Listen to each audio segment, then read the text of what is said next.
সংবাদপত্রে নিউজ আসছিল যে আমেরিকার যারা অবৈধ প্রবাসী আছে বাংলাদেশি, তাদেরকে আমেরিকা থেকে গ্রেফতার করে হাতে হাতকড়া আর পায়ে শিকল বেঁধে বিমানে উঠিয়ে 30-40 ঘন্টার সফর করে বাংলাদেশে নামিয়ে দিয়ে গেছে। এই 30-40 ঘন্টা পেশাব পায়খানাও করতে দেওয়া হয়নি। তো এই যে মানুষের মধ্যে একটা আবেগ তাড়না, যে আমাকে যে কোনো মূল্যে মিথ্যার আশ্রয় নিয়ে হলেও আমেরিকা ইউরোপ যেতে হবে, আবার তারা আমেরিকা ইউরোপে থাকতে দিবে না, এই জন্য এইভাবে বিতাড়িত করা। অথবা দেখবেন দালালকে টাকা দিয়ে দুবাই হয়ে লিবিয়া গেছে, লিবিয়াতে সমুদ্র বন্দর আছে, ত্রিপলি, আরও বিভিন্ন বেনগাজি, এগুলো থেকে ছোট্ট ছোট্ট নৌকা যেগুলো বাতাস দিয়ে ফুলানো হয়, এই নৌকাগুলোতে চড়ে এরা ইউরোপ যাবে। এবং প্রতিনিয়ত সংবাদ আসে যে এই নৌকাগুলো ডুবে এতজন মারা গেছে। আবার এদেরকে দীর্ঘদিন লিবিয়াতে দালালেরা বন্দি করে রাখে, বাড়িতে কল দিয়ে আরও চাপ দেয়, আরও 10 লাখ না দিলে ছাড়বো না, আরও 20 লাখ না দিলে মেরে ফেলে দেব। তো ওই ভূমধ্য সাগরে ভাসতে থাকা নৌকা, যেই নৌকাতে সারা পৃথিবী থেকে যারা একত্রিত হয়েছে সব মুসলমান, বাংলাদেশ, আফগানিস্তান, আফ্রিকা, পাকিস্তান, এগুলোর মুসলমান, হিন্দু, বৌদ্ধ, খ্রিস্টান পাওয়া যাবে। তো তারা জীবন বাজি রেখে ইউরোপ যেতে চাচ্ছে, আবার আমেরিকা যেতে চাচ্ছে, আবার আমেরিকা থেকে তাদেরকে জোর করে এভাবে শিকলবন্দি করে ফেরত পাঠানো হচ্ছে। এটা পৃথিবীতে বসবাস করা দুইটা জাতির মাপ বুঝায় যে কোন জাতি কোন অবস্থায় আছে। আমেরিকা কোন লেভেলে আছে আর ইউরোপ কোন লেভেলে আছে, আর মুসলমানেরা কোন লেভেলে আছে, এটার একটা প্রমাণ। মুসলমানদের মূল্য বর্তমান পৃথিবীতে জীবজন্তু, পশু প্রাণীর মতোও নয়। আপনি গাজার মানুষের কথা চিন্তা করেন, গাজার টানেলের মধ্যে আটকা পড়েছে যে হামাসের সৈন্যরা, তাদের কথা চিন্তা করেন। তাদের জীবনের মূল্য পৃথিবীর কাছে কিছুই না। তাদেরকে ওই টানেলে ক্ষুধার্ত অবস্থায় মৃত্যুবরণ করতে হবে, তাদের বাঁচানোর মতো কেউ নাই পৃথিবীতে। না হামাসের ঊর্ধ্বতন লিডার, কেননা শান্তি চুক্তি হয়ে গেছে, না কাতার, না অন্য কোনো দেশ, না আমেরিকা, ইসরায়েল তো নয়। তো এই টানেলের মধ্যে আটকে থাকা হামাসের সৈন্যরা প্রমাণ বহন করে যে মুসলমানেরা কত বড় গোলাম, কত বড় কৃতদাস, মুসলমানদের জীবন কি পরিমাণ মূল্যহীন। এবং কেউ যদি মেরুদণ্ড সোজা করে মুসলমানদের পক্ষে কথা বলে, তাহলে পৃথিবীতে তার জীবনের দাম নাই। যেমন যদি আপনারা আপডেট পেয়ে থাকেন, আজকে ইনকিলাব মঞ্চের একজন আমাদের সমবয়সী অথবা আমাদের চেয়ে কম বয়সের হতে পারে, সমবয়সী অথবা আমাদের চেয়ে অল্প বয়সী, শরীফ উসমান হাদি,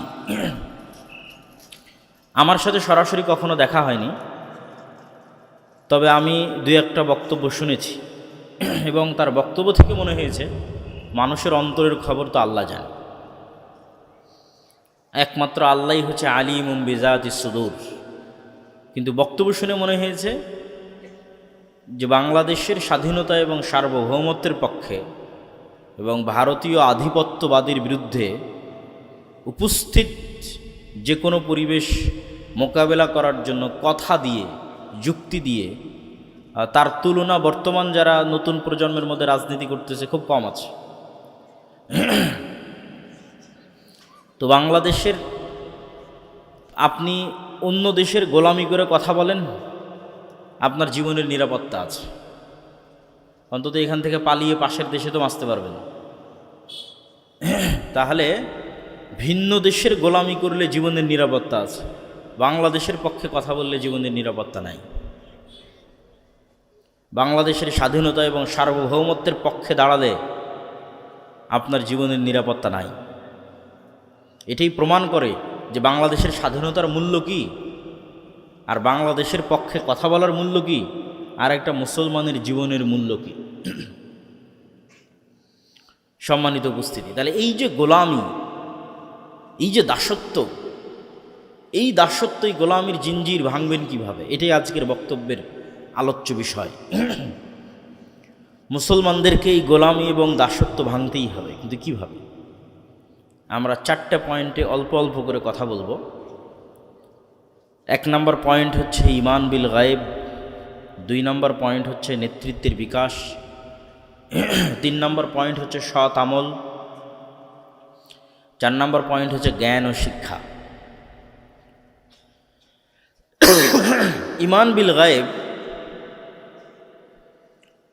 পৃথিবীতে বাহ্যিক যে লজিকের উপর ভিত্তি করে পৃথিবী চলে, গায়েব সেই লজিকের উপর চলে না। গায়েবের লজিক ভিন্ন, গায়েবের কার্যকরণের সূত্র ভিন্ন, যা পৃথিবীর কার্যকরণের সূত্রের চেয়ে বিপরীত বা মিলবে না। যেমন একটা উদাহরণ দিই, আমাকে আপনি বললেন দান করতে, আমার এখানে যদি 100 টাকা থাকে, তাহলে এখান থেকে আমি 150 টাকার মধ্যে 50 টাকা দিয়ে দিলাম, তাহলে দুনিয়ার কার্যকরণের সূত্র অনুযায়ী 150 টাকা থেকে 50 টাকা কমে গেল। এই কাজটার গায়েবে প্রভাব কি? এই কাজটা কি গায়েবে এভাবে সাজানো আছে যে আমহাকুল্লাহুর রিবা ওয়া ইরবিস সাদাকাত, এটা গায়েবের কার্যকরণের সূত্র। দুনিয়াতে টাকা কমে গেছে কিন্তু গায়েবের টাকা বেড়ে গেছে। তো গায়েবের কার্যকরণে টাকা প্লাস হয়েছে, দুনিয়ার কার্যকরণে টাকা মাইনাস হয়েছে। এখন গায়েবের কার্যকরণে যে টাকা প্লাস হয়েছে এটাও দুনিয়াতে একদিন প্রকাশ পাবে। সেটা কবে প্রকাশ পাবে? সময় লাগবে। এই 150 টাকা 500 টাকায় পরিণত হবে, বা 5000 কোটি টাকায়ও পরিণত হতে পারে, 1500 কোটি টাকা তো পরিণত হতে পারে। গায়েবের কার্যকরণের সূত্র অনুযায়ী সেটির প্রভাব পৃথিবীতে প্রকাশ পাবে কবে আল্লাহ ভালো জানে। কিন্তু দুনিয়ার কার্যকরণের সূত্রের সাথে গায়েবের কার্যকরণের সূত্রের মিল নাই। দুনিয়ার কার্যকরণের সূত্র অনুযায়ী আমি আপনাকে 100 টাকা ধার দিয়েছি, আপনি আমাকে সুদ সহ 150 টাকা ফেরত দিয়েছেন, তাহলে দুনিয়ার হিসাবে এখানে প্লাস হয়েছে। দুনিয়ার হিসাবে এখানে প্লাস হলেও গায়েবে প্লাস হয়েছে না মাইনাস হয়েছে? মাইনাস হয়েছে। গায়েবে যে মাইনাস হয়ে গেছে এটাও প্রকাশ পাবে দুনিয়াতে, সময় লাগবে। একদিন সুদের পরিণতি ভিক্ষা, সুদের পরিণতি ফকির, এটা একদিন প্রকাশ পাবে। কিন্তু এই ক্যালকুলেশনটা হয় গায়েবে। তাহলে আমাদের যেটা জানতে হবে, আমাদের যেটা বুঝতে হবে, সেটা হচ্ছে গায়েবে কেমনে মুসলমানদের বিজয় নির্ধারিত আছে। আমি মনে বুঝাতে পারিনি। আল্লাহর অদৃশ্যের লিখনে মুসলমানদের বিজয় কিভাবে লিখিত আছে, এইটা যদি আপনি বুঝে যান আর ওইটার সাথে যদি মিলাতে পারেন, তাহলে আগে গায়েবে বিজয় নির্ধারিত হতো, দুনিয়াতে বিজয় এমনি প্রকাশ পাবে। আর গায়েবের নির্ধারণের সাথে আমার চেষ্টা মিলল না, হাজার চেষ্টা করলেও ইসলাম এবং মুসলমানদের বিজয় হবে না। তাহলে ইসলাম এবং মুসলমানদের বিজয় জানার জন্য, মানার জন্য, বুঝার জন্য গায়েবের কার্যকরণের সূত্র সম্পর্কে জানা দরকার। তার 1 নাম্বার হচ্ছে ঈমান বিল গায়েব, গায়েবের উপর ইয়াকিন রাখা। আল্লাহর শক্তি, আল্লাহর অস্তিত্ব, ফেরেশতার শক্তি, ফেরেশতাদের অস্তিত্ব, পরকাল, জান্নাত, জাহান্নাম, এগুলোর উপর ইয়াকিন, শুধু বিশ্বাস না। আজকে আব্দুল্লাহ বিন আব্দুর রাজ্জাক এখানে এসেছে, বক্তব্য দিচ্ছে, এইটা যেই লেভেলের সত্য, এর চেয়ে বেশি সত্য যে এখানে ফেরেশতারা আছে। এইটা যেই দিন আপনি বিশ্বাস করতে পারবেন, সেই দিন আপনার গায়েবে ইয়াকিন এসে গেছে। এইটা বিশ্বাস করতে পারার আগ পর্যন্ত আপনার গায়েবে ইয়াকিন হয়নি। গায়েবে ইয়াকিন না হলে বিজয় হবে না। এটাই গায়েবের সূত্র। তাহলে গায়েবের উপর আপনার ইয়াকিন লাগবে। আপনার পিতা মাতা, ভাই বোন, আত্মীয় স্বজন, তাদের অস্তিত্ব যত সত্য, ফেরেশতার অস্তিত্ব তার চেয়ে বেশি সত্য। গায়েবের উপর ইয়াকিন ছাড়া বিজয় সম্ভব নয়। তার 2-1টা উদাহরণ দেখেন। মূসা আলাইহিস সালাতু ওয়াস সালামকে যেদিন আল্লাহ বললেন, ইজহাব ইলা ফিরআউন ইন্নাহু তাগা, যাও ফেরাউনের কাছে, ফেরাউন অহংকার করেছে, দাওয়াত দাও। ওই দিন এই নরসিংদী, শিলমান্দি, বাগহাটার একটা সাধারণ মানুষ আজকের আমেরিকার প্রেসিডেন্ট ডোনাল্ড ট্রাম্পের তুলনায় যা দুর্বল হবে, ওই দিন মূসা আলাইহিস সালাম ফেরাউনের তুলনায় তার চেয়ে কয়েক হাজার গুণ বেশি দুর্বল। যেদিন মূসা আলাইহিস সালামকে এটা বলা হচ্ছে। আজকে শিলমান্দি, নরসিংদীর একটা মানুষকে যদি আমি বলি, সাধারণ কৃষককে যদি বলি, তোমাকে দায়িত্ব দেওয়া হলো, যাও আমেরিকার প্রেসিডেন্ট ডোনাল্ড ট্রাম্পের কাছে গিয়ে দাওয়াতি কাজ করো।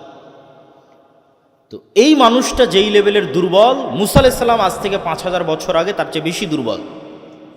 কেন? মুসা আলাইহিস সালামের তখন ফেরাউনের আদালতে ফাঁসির আদেশ হয়ে আছে, উনি মৃত্যুদণ্ডপ্রাপ্ত আসামি। তাহলে মিলান যে শিলমান্দি নরসিংদীর এই লোকটা আমেরিকার আদালতে মৃত্যুদণ্ডপ্রাপ্ত আসামি, যখন তাকে বলা হচ্ছে তুমি আমেরিকা যাও। 2 নাম্বার, যখন মুসা আলাইহিস সালামকে বলা হচ্ছে তুমি ফেরাউনের কাছে যাও, তখন উনি পলাতক। মানে নরসিংদীর এই লোকটা তার নিজের জেলায় নাই, পালিয়ে হয় দিল্লিতে আছে, না হয় করাচিতে আছে, না হয় অন্য কোনো শহরে আছে। যেখানে পলাতক অবস্থায় আছে ওখানে বলা হচ্ছে কোন দেশে যেতে, যেই দেশে তার মৃত্যুদণ্ড আদেশ হয়ে আছে। পয়েন্ট নাম্বার 4, এই যে নরসিংদীর লোকটা পালিয়ে যেখানে আছে ওখানে কোন অবস্থায় আছে? অনেকেই তো দুবাইয়ে কোটি টাকার মালিক অবস্থায় পলাতক হয়ে আছে, কানাডা, আমেরিকা, লন্ডনে কোটি টাকার মালিক হয়ে পলাতক অবস্থায় আছে। কিন্তু নরসিংদীর এই লোকটা যেখানে পালিয়ে আছে সেখানেও মানুষের বাড়ির কাজের লোক অবস্থায় আছে। মুসা আলাইহিস সালাম যেখানে পালিয়ে আছেন সেখানে উনি মানুষের বাড়ির কাজের লোক 10 বছর থেকে।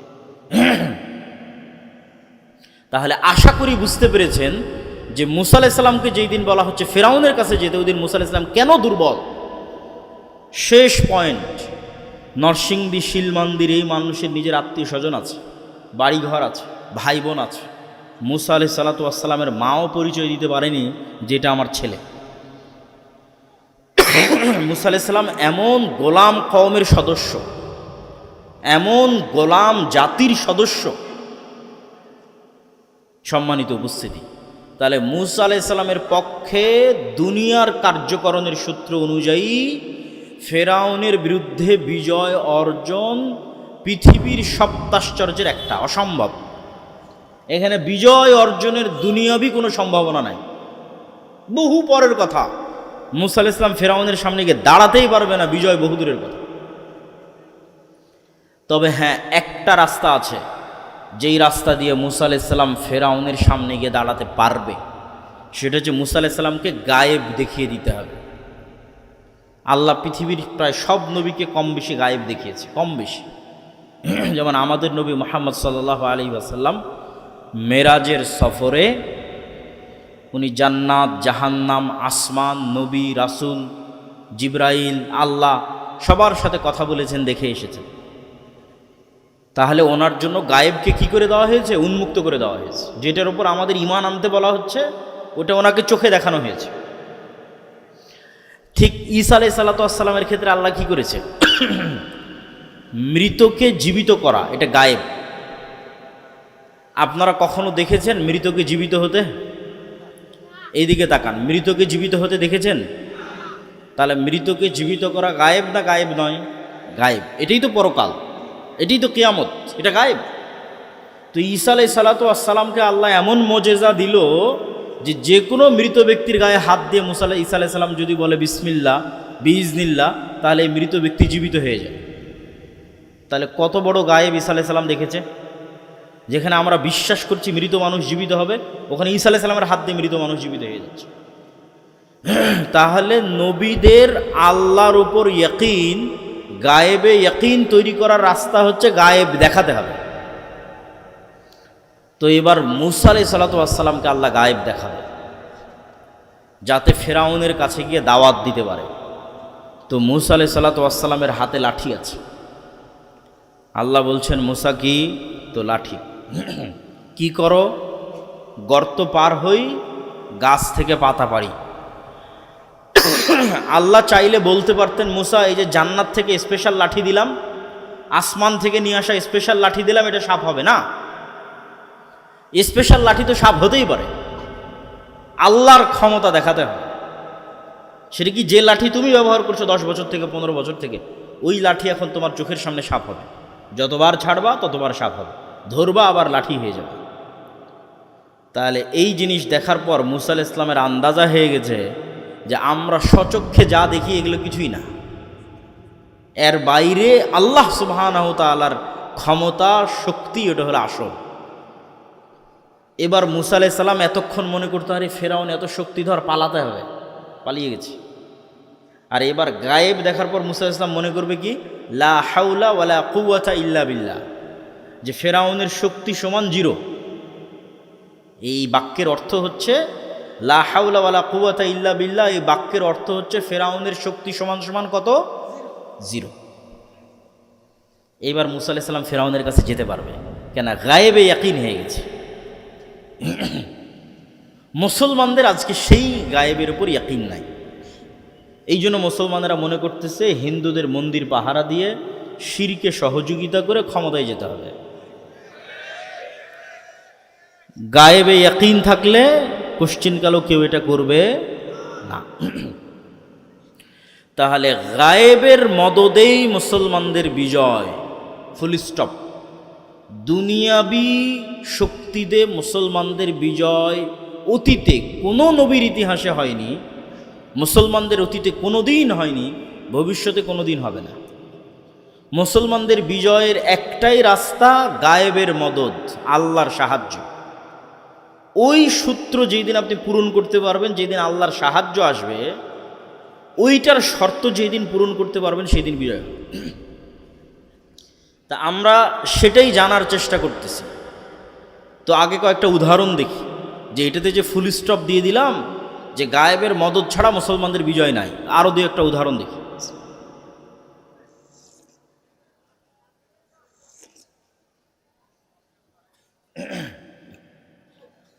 মুসা আলাইহিস সালামের পরে নবী হলো ইউশা বিন নুন। মুসা আলাইহিস সালামের জীবদ্দশাতেই মুসা আলাইহিস সালামকে আল্লাহ আদেশ দিল জেরুজালেম বিজয়ের জন্য যুদ্ধ করতে হবে। তো বানু ইসরায়েলরা কি বলল, ইজহাব আনতা ওয়া রব্বুকা ফাকাতিলা, আপনি আর আপনার আল্লাহ গিয়ে যুদ্ধ করেন, আমরা পারবো না। কেন পারবে না সেটাও বলে দিয়েছে, যে জেরুজালেমে এখন যারা আছে আমালেকা গোত্রের লোক, এদের এক একজনের বডি 40 তলা 50 তলার সমান। এত শক্তিশালী বিশাল দেহী মানুষের সাথে আমরা যুদ্ধ করতে পারবো না। তাহলে তারা চিন্তা করেছে দুনিয়ার কার্যকরণের সূত্র অনুযায়ী, এইটা চিন্তা করেনি যে আল্লাহ আদেশ দিয়েছে করতে হবে, এটা চিন্তা করেনি। চিন্তা করেছে দুনিয়ার কার্যকরণের সূত্র দিয়ে। শুধু দুইজন বলল যাদের ঈমান বিল গায়বে ইয়াকিন ছিল। যে দুইজনের ঈমান বিল গায়বে ইয়াকিন ছিল, সেই দুইজন বলল যে আমরা যুদ্ধে যাব। তো যাই হোক, আল্লাহ 40 বছরের শাস্তি অবতীর্ণ করলেন। 40 বছরের শাস্তি সে মধ্যেই মুসা আলাইহিস সালাম মারা গেল। ইউশা বিন নুন আল্লাহর নবী হলো। তোমরা যারা ড্রোন চালাচ্ছ এটা আর চালায় না, মানুষজনকে ডিস্টার্ব দিচ্ছে। মানুষজন বক্তব্য না শুনে শুধু ড্রোনের দিকে দেখতেছে। তো তোমার ড্রোন শট তো একবার নেওয়া হয়ে গেছে, আর নিয়ে কি করবে? ড্রোনটা রেখে দাও। তো ইউশা বিন নুন 40 বছরের গজবের পর, আযাবের পর বানু ইসরায়েলকে বলল যে আমরা যে ভুল করেছিলাম যুদ্ধ না করে, চলো যুদ্ধ করতে হবে। বানু ইসরায়েল যুদ্ধে অবতীর্ণ হয়ে গেল। শুক্রবারের দিন বিকেলবেলা যুদ্ধে জয় জয় ভাব, কিন্তু জিততে আরও সময় লাগবে। আর সূর্য ডুবে গেলে মুসা আলাইহিস সালামের দিন অনুযায়ী যুদ্ধ বন্ধ করতে হবে, শরীয়ত অনুযায়ী। তখন ইউশা বিন নুন আল্লাহর কাছে দোয়া করলেন যে আল্লাহ, আপনি আজকে যুদ্ধ জয়ের জন্য সূর্যকে থামিয়ে দেন। তো ইউশা বিন নুনের গায়েবের জ্ঞান কত মজবুত, গায়েবের উপর ইয়াকিন কত মজবুত। কেমনে একটা মানুষ চিন্তা করতে পারে সূর্যকে থামাতে হবে? এটাকে একটা মানুষ এত ইজি কেমনে মনে করতে পারে? আমাকে বুঝান। একটা মানুষের ব্রেনে এটা কেমনে কাজ করতে পারে যে আজকের যুদ্ধে জিততে হলে সূর্যকে থামাতে হবে? এটা তো অসম্ভব। তাহলে এবার আপনি বুঝেন যে ইউশা বিন নুনের গায়েবের উপর ইয়াকিন কোন পর্যায়ে ছিল, গায়েবের উপর ইয়াকিন কোন লেভেলে থাকলে ইউশা বিন নুন বলতে পারে যে আল্লাহ আপনি সূর্য থামিয়ে দেন। ওই লেভেলের ইয়াকিনটা আমরা অর্জন করতে পারিনি, ওই লেভেলের ইয়াকিনের ধারে কাছে আমরা যেতে পারিনি। আল্লাহ সহিহ বুখারীর রেওয়ায়েত অনুযায়ী আল্লাহ সূর্যকে থামিয়ে দিলেন এবং ইউশা বিন নুন জেরুজালেম বিজয় করল। তাহলে ইউশা বিন নুন দুনিয়ার কার্যকরণের সূত্র অনুযায়ী বিজয়ী হলো না গায়েবের মদদে? মুসা আলাইহিস সালাম ফেরাউনকে পরাজিত করলো দুনিয়ার কার্যকরণের সূত্রে না গায়েবের মদদে? এবার দাউদ আলাইহিস সালাম, তলুত এবং জালুতের যুদ্ধ, সবগুলো কোরআন থেকে বলতেছে। এই ইউশা বিন নুনের জেরুজালেম বিজয়ের 200-300 বছর পর আবারও বানু ইসরায়েলরা জেরুজালেম থেকে বিতাড়িত হয়ে গেছিল। এরা খুব মোনাফেক জাতি ছিল, এদের কথা 2 নম্বরে বলবো, 2 নম্বর পয়েন্টে বলবো। তো এরা নবীকে গিয়ে বলতেছে যে আমাদের একজন নেতা দেন, আমরা যুদ্ধ করব। নেতা দেওয়া হলো, যুদ্ধের জন্য পরীক্ষা দেওয়া হলো যে একটা নদী পার হতে হবে, নদীর পানি পান করা যাবে না। তো শুধু 300 জন মানুষ, 300-র কম বেশি মানুষ নদী থেকে পানি পান না করে নদী সাঁতরে পার হয়ে গেছে। এই 300 মানুষ নদী সাঁতরে পার হওয়ার পর দেখে যে জালুতে